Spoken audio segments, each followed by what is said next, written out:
to TemeculaWineTV.com. Today we're here in the site of the first vineyard that was planted in the Temecula Valley.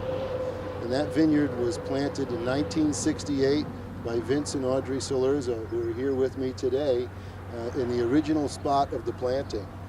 So now, talk a little bit about your next time of the influence that you had when the next group of people started to come. I mean, who was the first person that kind of came to you and says, you know, what are you doing here, and you know, what can I learn from what you're doing? Ely Calloway was brought over by one of the salesmen, and Ely Calloway says, "Hi, my name is Ely Calloway. I'm president and chairman of the board of Burlington Industries, and I have 2 hours to learn all there's to know about this business." And we talked about grapes and so forth, and then he called us once from New York, and he decided to buy the property, and then he planted the vineyard, and he started a winery right away. And he was buying our grapes to begin with. So you were the first commercial vineyard that was planted here. Mm-hmm. Correct. And you sold your first grapes to Ely Calloway? Correct. Well, no, first Brookside. Okay. Mm-hmm. Brookside. Now, at the time, they were up in Rancho Cucamonga? Right, but they planted the second vineyard here down the road. Okay, right. And they had little tasting rooms all over Southern California. They were really ahead of their time. Right. And so, but they would pick into dump trucks. You know, now we pick into little boxes. We're very gentle with the grapes. In those days, they would just dump them into the dump trucks, and they would take them up to Cucamonga and crush them and make them into wine. Right. So then after the Brookside, then Ely Calloway came along, and he bought your grapes to make wine. Yeah. Right.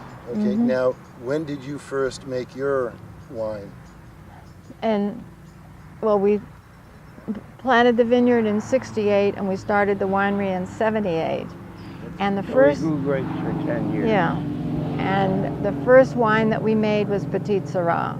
So, and we were very always proud of our Petit Syrah. So first you learned how to become a farmer, Right. to grow the grapes. Now, was that something that was in your past somewhere? Well, no, Gallo made a wine that had a lot of Petit Syrah in it. I don't remember the name of it, do you? Hardy Burgundy. Hardy Burgundy. Gallo Hardy Burgundy. So I called up to Gallo and asked them for their formula, and they politely refused.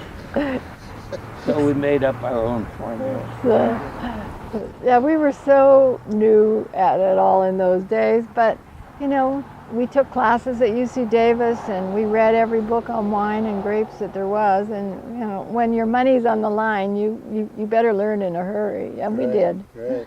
And then, so how long after you bought the property and planted the vineyard, you continued to work at ABC?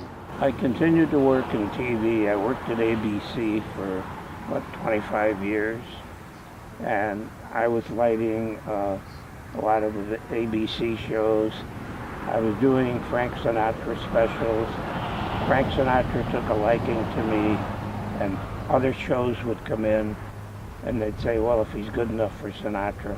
And before you knew it, I was just overwhelmed with shows to do. A friend of mine, a very good friend of mine who was an audio guy, died from a heart attack, and I decided that I should get out of that business. So we started looking down here, and we were on a McDonald's franchise, and Waiting list.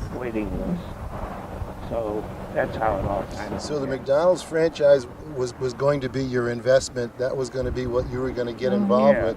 And then you found yourself from a McDonald's franchise planting a vineyard. Because some salesman here convinced us that 40 acres of grapes, you could make a nice living. You wouldn't have to be flipping hamburgers. And we believed him.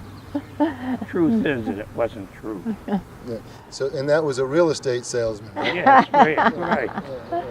Well, we don't know any of those. Yeah. But